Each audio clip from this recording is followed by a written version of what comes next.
안녕하세요, 마블쟁입니다. 이제 드디어 스파이더맨 홈커밍 심층 리뷰의 마지막 편입니다. 이 영상을 보고 계신다면 위에 있는 링크를 통해 1편과 2편도 꼭 시청해주세요.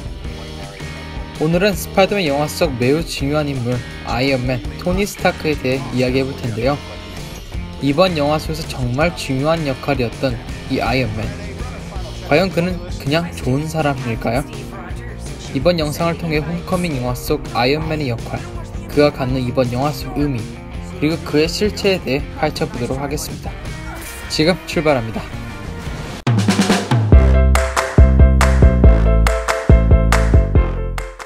영화가 한창일 때 길거리나 TV를 통해 나오는 스파이더맨 광고들을 기억하시나요? 이 광고들에서 가장 많이 나오는 말은 역시 세대교체였습니다. 이 세대교체라는 말에는 역시 토니 스타크의 역할이 가장 크다고 볼 수 있는데요. 우리가 지금 이렇게 보고 있는 마블의 영화 MCU는 2008년을 시작으로 벌써 거의 10년이 다 되어가는 큰 영화 시리즈입니다. 아시다시피 2008년의 첫 시작은 바로 아이언맨이었습니다. 10년 전 스타트를 알린 그 아이언맨이 지금은 신입 히어로의 멘토 역할을 하고 있는 이 사실 자체가 정말 경이롭다고 할 수 있죠. 영화를 보는 관객들은 아이언맨이 그렇게 오래되었다고 못 느끼는 이유는 아무래도 마블에서 아이언맨 단독 영화가 아니어도 계속 MCU에서 등장시키고 이용했기 때문이 아닌가 생각합니다. 이렇게 10년 동안 등장하며 MCU를 이끌었던 아이언맨이 이제는 자연스럽게 새로운 세대의 히어로 스파이더맨과 연결되면서 새로운 세대를 받쳐주고 띄워주는 세대 교체를 이루어내고 있는 것입니다. 또한 이번 영화는 아이언맨 4라고도 할 수 있을 만큼 스파이더맨 속 그냥 도우미가 아닌 자신만의 스토리도 굉장히 비중 있게 차지한다는 점입니다. 토니 스타크는 이번 영화 속 사실상 피터 파커의 아버지 역할을 한다고 할 수 있었습니다. 아무래도 삼촌을 잃고 매일 숙모랑만 살아가고 있는 피터이기 때문에 토니 스타크가 그 빈자리를 채워준다는 느낌도 없지 않아 있었다고 생각합니다. 영화 속 토니는 계속 자신의 아버지 이야기를 간혹 꺼냅니다. 아버지처럼 피터 파커에게 대학이나 땅에 붙어 있으라고 하거나 Stay out of trouble 이라고 하며 간혹 자신이 자신의 아버지 하워드 스타크처럼 말한다고 계속 이야기하죠.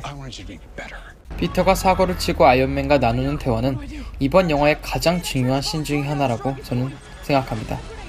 이 장면 속 두 사람의 대화를 본다면 토니 스타크의 진정한 역할과 피터 파커와의 관계를 더 정확히 알 수 있었는데요. 여기서 포인트는 피터 파커는 사춘기의 소년이며 토니 스타크는 우리가 알듯이 모든 것을 겪은 히어로, 그리고 어른이라는 것이었습니다. 어찌 보면 히어로로서 같은 길을 가고 있는 스파이더맨에게 아버지의 선배의 마음으로 자신이 겪었던 안 좋은 일이나 자신의 실수를 반복하지 않기를 원하는 것임을 알 수 있었습니다. 자신의 거만함으로 무고한 사람들의 동료들의 희생을 낳을 뻔한 토니 스타크이기 때문에 그런 길을 자신과 똑같이 걷지 않기를 바라며 자신보다 better 하기를 원한다는 말도 던지죠. 이렇게 본다면 정말 이 영화 속 아이언맨 토니 스타크의 역할과 구조는 정말 완벽하다고 생각합니다.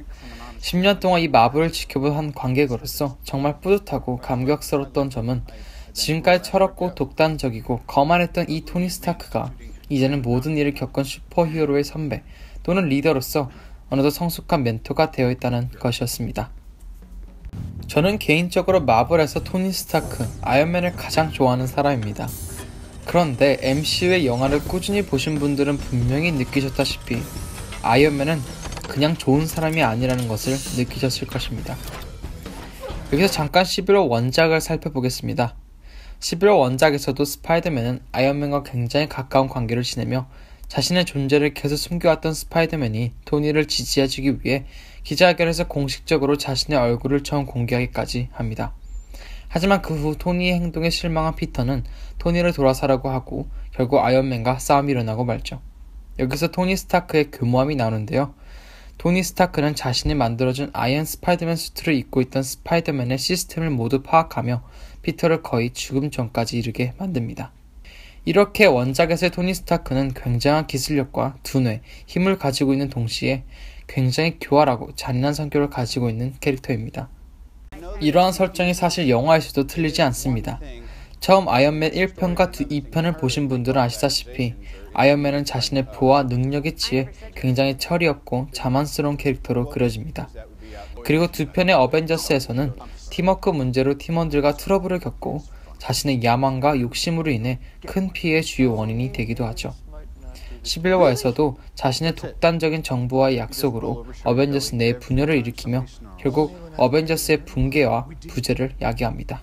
이번 영화에서도 그의 실체가 조금씩 드러나는 장면이 있었는데요. 지금은 너무 어리고 어른의 보호와 가르침이 필요한 나임이 분명한 스파이더맨이지만 영화를 보는 내내 스파이더맨이 너무 아이언맨 밑에서 자라나는 것이 아닌가 라는 생각을 했습니다.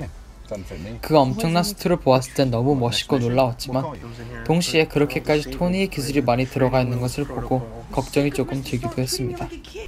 영화 속 토니는 자신이 직접 뽑은 수제자 스파이더맨에게 많은 책임을 느끼는 동시에 현재 거의 존재하지도 않은 어벤져스를 메꾸기 위한 수단으로 이용하려는 모습이 보여지기도 했습니다. 대표적으로 마지막 토니가 피터에게 제안한 공식 어벤져스와 기자회견이었습니다. 마지막 피터가 성숙해지고 일을 잘 마무리하는 건 맞지만 처음으로 일을 제대로 한 것이며 이제 막 성장을 해나가는 피터에게 갑자기 이런 파격적 제안을 하는 것에 대해 굉장히 의아했습니다. 이 모습이 바로 토니가 현재 어벤져스의 재건설에 얼마나 급한지 알 수 있는 장면이었다고 생각합니다. 그래서 저는 저번 영상에서 말했듯이 이 모든 걸 거절한 피터가 굉장히 멋있고 다행스러웠는데요. 마지막 장면은 정말 11월 원작의 데자뷰를 보는 것만 같았습니다. 피터가 그 멋있는 새 수트를 받았다면, 기자회견에서 자신의 정체를 세상에 다 알렸다면 앞으로 스파이더맨이라는 독립적인 히어로로 크기 어려우며 미래에 많은 속박이 있을 수도 있었기 때문입니다. 피터 스스로의 성장과 미래를 위해서는 아주 올바른 결정이었다고 생각합니다. 물론 원작처럼 아이언맨을 그렇게 대놓고 나쁜 사람을 표현하지는 않을 것입니다. 하지만 MCU 내내 토니 스타크의 본성을 계속 보여와 주었기 때문에 이번 영화를 통해 앞으로의 아이언맨의 행동을 주의 깊게 살펴볼 필요가 있는 것 같습니다. 자, 이렇게 심층 리뷰 시리즈를 모두 마쳤습니다. 개인적으로 여러 문제가 있었어서 계획대로 잘 되지는 않았지만 그래서 많이 아쉽지만 그래도 재미있게 봐주셨으면 좋겠습니다. 더 재미있고 흥미로운 영상으로 빨리 돌아오겠습니다. 감사합니다.